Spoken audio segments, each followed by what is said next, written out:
Bonjour à tous et bienvenue sur ma chaîne.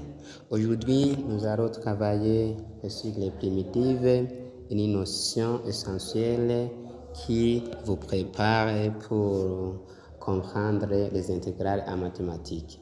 Avant de commencer, n'oublions pas de faire s'abonner, faire subscribe, mais aussi d'ouvrir la cloche pour ne pas rater les notifications des prochaines vidéos. Bienvenue.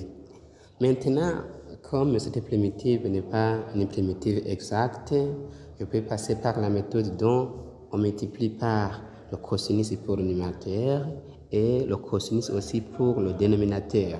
Ça devient cosinus de x sur cosinus de x fois aussi cosinus de x, et j'ajoute aussi d de x qui est la variable de différenciation.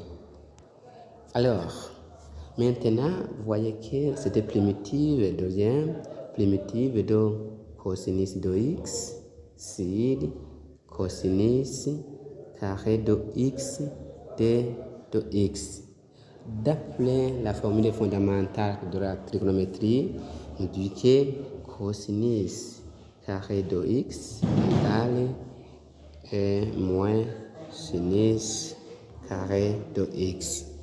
Maintenant, je peux remplacer cosinus carré par moins cosinus carré de x, moins sinus plutôt, ça devient moins sinus carré de x de 2x.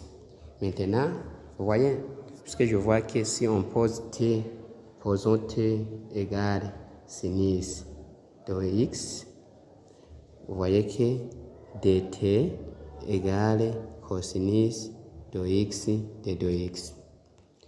Et je vais remplacer par substitution. Le i sera donné par primitive de dt sur t carré. t au carré. Or, j'utilise la notion de décomposition.